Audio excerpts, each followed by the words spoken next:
போகிறது 8th standard new Tamil புக்கில் 7, 8 பார்க்கலாம். இந்த வீடியோ பிடிச்சிருந்ததுன்னா சப்ஸ்கிரைப் பண்ணுங்கள், லைக் பண்ணுங்கள், உங்கள் ஃப்ரெண்ட்ஸ்க்கும் ஷேர் பண்ணுங்கள். ஒன்றே குலம், திருமூலர், மெஞ்ஞான ஒளி, குணங்குடி மஸ்தான் சாஹிப்பு, அயோத்திதாசரின் சிந்தனைகள், மனித எந்திரம், யாப்பு இலக்கணம், திருக்குறள். ஒன்றே குலம், இந்த பாட்டு எழுந்தது யாரு? திருமூலர். ஒன்றே குலமும் ஒருவனே தேவனும் நன்றே நினைமின் நமனில்லை நானோமே, சென்றபுகும் கதியில்லை நும் சித்தத்து நின்றே நிலைபெற நீர் நினைந்து உய்மினே. ஒன்றே குலமும் ஒருவனே தேவனும் நன்றே நினைமின் நமனில்லை நானாமே, சென்றபுகும் கதியில்லை நும் சித்தத்து நின்றே நிலைபெற நீர் நினைந்து உய்மினே. மனிதர் அனைவரும் ஒரே இனத்தவர், உலகை காக்கும் இறைவனும் ஒருவனே. இந்த கருத்துக்களை நன்றாக மனதில் நிறுத்துபவர்களுக்கு யமனை பற்றிய அச்சம் இல்லை. கூசாமல் செல்ல வேண்டிய நல்வழி இதைவிட வேறு இல்லை. உலகத்து மக்களின் உள்ளத்தில் நிலை பெற்று வாழ வேண்டுமாயின் இவற்றை நினைத்து ஈடேறுங்கள். படமாட கோவில் பகவர்க்கு ஒன்று ஈயில், நடமாட கோயில் நம்பர்க்கு அங்கு ஆகா. நடமாட கோயில் நம்பர்க்கு ஒன்று ஈயில், படமாட கோயில் பகவர்க்கு அது ஆமை. படங்கள் அமைந்த மாடங்களை உடைய கோவிலில் வீற்றிருக்கும் இறைவனுக்கு ஒரு பொருளை காணிக்கையாக செலுத்தினால் அது நடமாடும் கோவில் ஆகிய உடம்பையுடைய அடியார்களுக்கு இல்லை, ஆனால் அடியார்களாகிய மக்களுக்கு கொடுப்பது கோவிலில் இருக்கும் இறைவனுக்கு சென்று சேரும். இந்த பாட்டு என்ன பாட்டு அப்படின்னா, ஒன்றே குலம் அப்படிங்கிற தலைப்பில் திருமூலர் எழுதிய பாட்டு. 2 பாட்டு கொடுத்துருக்காங்க. பொருள் நமன். நமன் அப்படின்னா யமன். சித்தம் உள்ளம். நம்பர் அடியார். நாணாமை கூசாமல். உய்மின் ஈடேறுங்கள். ஈயில் வழங்கினால். படமாட கோவில் படங்கள் அமைந்த மாடங்களை உடைய கோவில். நமன் யமன். சித்தம் உள்ளம். நம்பர் அடியார். நாணாமே கூசாமல். உய்மின் ஈடேறுங்கள். ஈயில் வழங்கினால். படமாட கோவில் படங்கள் அமைந்த மாடங்களை உடைய கோவில். நூல்வழி 63 நாயன்மார்களில் ஒருவராகவும் 14 சித்தர்களில் ஒருவராகவும் கருதப்படுபவர் திருமூலர். திருமந்திரம் 3000 பாடல்களை கொண்டது. திருமந்திரத்தின் வேறு பெயர் தமிழ் 3000. திருமந்திரம் 12 திருமுறைகளுள் 10ஆம் திருமுறை. நம் பாடப்பகுதி திருமந்திரம் என்ற நூலிலிருந்து 2 பாடல்கள். மதிப்பீடு: அறவழியில் வாழ்பவர்கள் உயிரை கவர வரும் யமனை கண்டு அஞ்ச மாட்டார்கள். ஒன்றே குலம் என கருதி வாழ்வது மனித பண்பு. நமன் இல்லை, நமன் கூட்டல் இல்லை. நம்பர்க்கு கூட்டல் அங்கு, நம்பர்க்கங்கு. மெய்ஞான ஒளி, இந்த பாட்டிலிருந்து யாருன்னா குணங்குடி மஸ்தான் சாஹிப்பு. வாழ வேண்டிய முறைகளை விளக்குவது குணங்குடி மஸ்தான் சாஹிப்பு அவர்களின் பாடல்கள். கள்ள கருத்துக்களை கட்டோடு அறுத்தவருக்கு உள்ளிருக்கும் மெய்ஞான ஒளியே பராபரமே. காசை விரும்பி கலங்கி நின்று உன்பாத ஆசை விரும்பாது அலைந்தேன் பராபரமே. அறிவே அறிவோருக்கு ஆனந்த வெள்ளமதாய் கரையறவே பொங்கும் கடலே பராபரமே. அடக்கத்தான் மாய ஐம்பொறியை கட்டி படிக்க படிப்பு எனக்கு பகராய் பராபரமே. கள்ள கருத்துக்களை கட்டோடு அறுத்தவருக்கு உள்ளிருக்கும் மெய்ஞான ஒளியே பராபரமே. காசை விரும்பி கலங்கி நின்று உன்பாத ஆசை விரும்பாது அலைந்தேன் பராபரமே. அறிவே அறிவோருக்கு ஆனந்த வெள்ளமதாய் கரையறவே பொங்கும் கடலே பராபரமே. அடக்கத்தான் மாய ஐம்பொறியை கட்டி படிக்க படிப்பு எனக்கு பகராய் பராபரமே. மேலான பொருளே, தம் தீய எண்ணங்களை அடியோடு அழித்தவர்கள் மனதுள்ளே எழுந்தருளிருக்கும் உண்மையான அறிவு ஒளி ஆனவனே. உன் திருவடிகளின் மேல் பற்று வைக்காமல் பணத்தின் மேல் ஆசை வைத்ததால் நான் மனம் கலங்கி அலைகின்றேன். நீ உண்மை அறிவினை உணர்ந்தவர்களின் உள்ளத்தில் இன்பப் பெருக்காய் கரை கடந்து பொங்கிடும் கடலாக விளங்குகின்றாய். மேலான பொருளை ஐம்பொறிகளை அடக்கி ஆள்வது மிகவும் அரிய செயலாகும். அப்பொறிகளின் இயல்பை உணர்ந்து நல்வழிப்படுத்தும் அறிவினை எனக்கு தந்து அருள் செய்வாயாக. பொருள்: பகராய், தருவாய், ஆனந்த வெள்ளம், இன்பப்பெருக்கு, பராபரம், மேலான பொருள், அறுத்தவர்க்கு, நீக்கியவர்க்கு. பகராய் அப்படின்னா தருவாய், ஆனந்த வெள்ளம், இன்பப்பெருக்கு, பராபரம், மேலான பொருள், அறுத்தவர்க்கு, நீக்கியவர்க்கு. நூல்வழி குணங்குடி மஸ்தான் சாஹிபுவின் இயற்பெயர் என்ன அப்படின்னா சுல்தான் அப்துல் காதிர். இளம் வயதிலேயே முற்றும் துறந்தவராக வாழ்ந்தவர் குணங்குடி மஸ்தான் சாஹிபு. சதுரகிரி, புறாமலை, நாகமலை முதலிய மலைப்பகுதிகளில் தவம் இயற்றி ஞானம் பெற்றவர் குணங்குடி மஸ்தான் சாஹிப்பு. குணங்குடி மஸ்தான் சாஹிப்பு இயற்றிய நூல்கள் எக்கால கண்ணி, மனோன்மணி கண்ணி, நந்தீஸ்வர கண்ணி. நம் பாடப்பகுதி குணங்குடியார் பாடற்கோவை என்னும் தொகுப்பிலிருந்து எடுக்கப்பட்டது. மதிப்பீடு: மனிதர்கள் தம் மனதை தீய வழியில் செல்லவிடாமல் காக்க வேண்டும். ஞானியர் சிறந்த கருத்துக்களை மக்களிடம் கூறுவர். ஆனந்த வெள்ளம் ஆனந்தம் கூட்டல் வெள்ளம், உள் கூட்டல் இருக்கும் உள்ளிருக்கும். உரைநடை: அயோத்திதாசரின் சிந்தனைகள். 19ஆம் நூற்றாண்டின் இறுதியிலும் 20ஆம் நூற்றாண்டின் முற்பகுதியிலும் வாழ்ந்தவர் அயோத்திதாசர். பண்டைய இலக்கிய சமூக வரலாற்று ஆய்வுகளில் ஈடுபட்டவர் அயோத்திதாசர். சமத்துவம், பகுத்தறிவு ஆகிய கொள்கைகளை மக்களிடம் பரவலாக்கியவர்கள் பெரியார், அம்பேத்கர். பெரியார், அம்பேத்கருக்கு முன்னோடியாக திகழ்ந்தவர் அயோத்திதாசர். அயோத்திதாசர் பிறப்பு எப்போ அப்படின்னா 1845 மே 20 சென்னை. அயோத்திதாசர் பிறப்பு 1845 மே 20 சென்னை. அயோத்திதாசரின் இயற்பெயர் காத்தவராயன். காத்தவராயன் கல்வி கற்றது அயோத்திதாச பண்டிதர் என்பவரிடம். ஆசிரியர் பெயரையே தம் பெயராக்க சூட்டிக்கொண்டவர் அயோத்திதாசர். அயோத்திதாசர் சில காலம் நீலகிரி மலையில் வாழ்ந்தார். திருமணத்திற்கு பிறகு அயோத்திதாசர் பர்மா சென்றார். அங்கு கூலி தொழிலாளர்களாக வேலை செய்து வந்த தமிழர்களின் உரிமைக்காக பாடுபட்டார். அயோத்திதாசர் தேர்ச்சி பெற்ற மொழிகள் பாலி, வடமொழி, ஆங்கிலம். பாலி, வடமொழி, ஆங்கிலம். அயோத்திதாசர் ஆழ்ந்து கற்றது இலக்கியம், இலக்கணம், கணிதம், மருத்துவம், சமய தத்துவம். இலக்கியம், இலக்கணம், கணிதம், மருத்துவம், சமய தத்துவம். 1907 சென்னையில் ஒரு பைசா தமிழன் என்ற வார இதழை காலனா விலையில் தொடங்கியவர் அயோத்திதாசர். 1907 சென்னையில் ஒரு பைசா தமிழன் அப்படிங்கிற வார இதழை காலனா விலையில் தொடங்கினார். ஓராண்டிற்கு பிறகு ஒரு பைசா தமிழன் என்ற வார இதழ் தமிழன் என்று பெயர் மாற்றம் செய்யப்பட்டது. வார இதழ், இந்த இதழ் பார்த்தோன்னா ஒவ்வொரு புதன்கிழமையும் வெளியாகும்.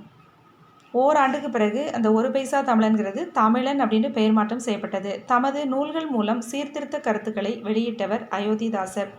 உயர்நிலை, இடைநிலை, கடைநிலை என பாகுபடுத்தி அறியாத மக்களுக்கு நீதி, நேர்மை, சரியான பாதை ஆகியவற்றை தெளிவுபடுத்துவதே ஒரு பைசா தமிழன் இதழின் நோக்கம் என்று அயோத்திதாசர் குறிப்பிட்டார். தமிழன் இதழ் மூலம் தமிழ்நாடு மட்டுமின்றி Mysore, Kolar, Hyderabad, Rangoon, Malaysia, Australia, தென்னாப்பிரிக்கா போன்ற நாடுகளில் வாழ்ந்த தமிழர்களுக்கு பகுத்தறிவு சிந்தனை, இன உணர்வு, சமூக சிந்தனை ஆகியவற்றை ஊட்டியவர் அயோத்திதாசர். ஒரு மனிதனின் அறிவு வளர்ச்சி பெற வேண்டுமானால் கல்வியறிவு அவசியம் என்று கருதியவர் அயோத்திதாசர். நிலவு நாளும் வளர்ந்து முழு நிலவாகி ஒளி வீசுவது போல கல்வி நிறுவனங்களில் அறிவை வளர்க்கும் நூல்கள் கற்பிக்கப்பட வேண்டும். கல்வியோடு கைத்தொழில், வேளாண்மை, தையல், மரம் வளர்த்தல் ஆகியவையும் கற்பிக்கப்பட வேண்டும் என்று வலியுறுத்தியவர் அயோத்திதாசர். சங்ககால பெண்களைப் போலவே இந்த கால பெண்களும் கல்வி கற்று தம் வாழ்வை தாமே அமைத்து கொள்ளும் உரிமையினை பெற வேண்டும் என்று எடுத்துரைத்தவர் அயோத்திதாசர். அயோத்திதாசரின் கருத்துக்கள் மக்கள் அனைவரும் அன்பு கொண்டு வாழ வேண்டும். கோபம், பொறாமை, பொய், களவு போன்றவற்றை தம் வாழ்வில் இருந்து நீக்கி வாழ வேண்டும். பிற உயிர்களுக்கு துன்பம் செய்யக்கூடாது. மதியினை அளிக்கும் போதை பொருளை கையாலும் தொடக்கூடாது. ஒரு குடும்பத்தில் அன்பும் ஆறுதலும் நிறைந்தால் அந்த குடும்பம் வாழும். ஊர் முழுவதும் அன்பும் ஆறுதலும் பெறும். ஊர்கள் அன்பும் ஆறுதலும் பெருமானால் நாடு முழுவதும் அன்பும் ஆறுதலும் பெற்று திகழும். இத்தகைய நாட்டில் புலியும் பசுவும் ஒரே நீர்த்துறையில் நீர் அருந்தும். ஒரு நாட்டிற்கு வழிகாட்டும் தலைவர் எத்தகையவராக இருக்க வேண்டும் என்பதை விளக்கியவர் அயோத்திதாசர். மக்களும் அவர்தம் நோக்கமும் பெருமைப்படத்தக்கனவாக இருக்க வேண்டுமானால் அவர்களுக்கு ஒரு சிறந்த வழிகாட்டி அமைய வேண்டும். அவர் மக்களுள் மாமனிதராக, அறிவாற்றல் பெற்றவராக, நன்னெறியை கடைபிடிப்பவராக இருக்க வேண்டும். அப்படிப்பட்ட தலைவரை வணக்கத்துக்குரிய தலைவராக மக்கள் ஏற்பார்கள். அயோத்திதாசரின் கருத்து. மக்களையும் மலையையும் தொடர்புபடுத்தி கூறியவர். மக்களையும் மலையையும் தொடர்புபடுத்தி கூறியவர் அயோத்திதாசர். அயோத்திதாசர் வானம் பொய்ப்பதற்கு காரணம் ஒழுக்கமுள்ள ஞானிகள் இல்லாமையே. ஞானிகள் இல்லாமைக்கு காரணம் நீதியும் நெறியும் வாய்மையும் நிறைந்த அறிவாளிகள் இல்லாமை. அறிவாளிகள் இல்லாமைக்கு காரணம் ஆட்சித்திறனும் அன்பும் உடைய அரசர்கள் இல்லாமை.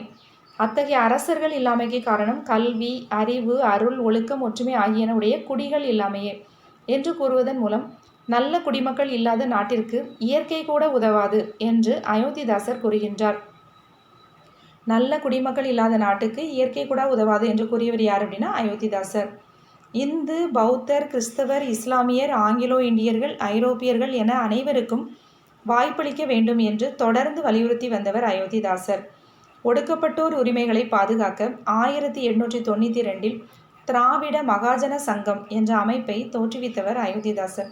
ஒடுக்கப்பட்டோர் உரிமைகளை பாதுகாக்க 1892 திராவிட மகாஜன சங்கம் அப்படிங்கிற அமைப்பை தோற்றுவித்தார் அயோத்திதாசர். சாலை அமைத்தல், கால்வாய் பராமரிப்பு, குடிகளின் பாதுகாப்புக்கு காவல்துறையினரை நியமித்தல், பொது மருத்துவமனைகள் அமைத்தல், சிற்றூர்கள் தோறும் கல்விக்கூடங்கள் ஏற்படுத்துதல் போன்றவற்றிற்காக போராடியது திராவிட மகாஜன சங்கம். விடுதலை என்பது வெறும் ஆட்சி மாற்றம் மட்டுமன்று, அது மக்களின் வாழ்க்கையில் நல்ல மாற்றங்களை ஏற்படுத்துவதாக அமைய வேண்டும். அயோத்திதாசர். சுய ராஜ்யத்தின் நோக்கம் அதிகாரத்தை கைப்பற்றுவதாக மட்டும் இருக்கக்கூடாது. மக்களின் சமூக பொருளாதார வளர்ச்சியினையும் அது உள்ளடக்கியதாக இருக்க வேண்டும். மக்களின் வாழ்க்கையில் மாற்றம் உண்டானால் ஒழிய நாடு முன்னேற முடியாது. அயோத்திதாசர். யாருடைய சிந்தனைகள் ஒரு தனி மனிதனின் சிந்தனைகளாக மட்டும் அல்லாமல் அகன்ற சமுதாயத்தில் விழிப்புணர்வையும் எழுச்சியினையும் ஏற்படுத்தும் சித்தாந்தங்களாக விளங்கின அயோத்திதாசரின் சிந்தனைகள். அயோத்திதாசர் பதிப்பித்த நூல்கள்: போகர் 700, அகத்தியர் 200, சிமிட்டு ரத்தின சுருக்கம், பாலவாகடம். அயோத்திதாசர் பதிப்பித்த நூல்கள் எதெல்லாம்னா போகர் 700, அகத்தியர் 200, சிமிட்டு ரத்தின சுருக்கம், பாலவாகடம். என் பகுத்தறிவு பிரச்சாரத்திற்கும் சீர்திருத்த கருத்துக்களுக்கும் முன்னோடிகளாக திகழ்ந்தவர்கள் பண்டிதமணி அயோத்திதாசரும் தங்கவயல் அப்பாத்துரையாரும் ஆவார் அப்படின்னு சொன்னது யாருன்னா பெரியார்.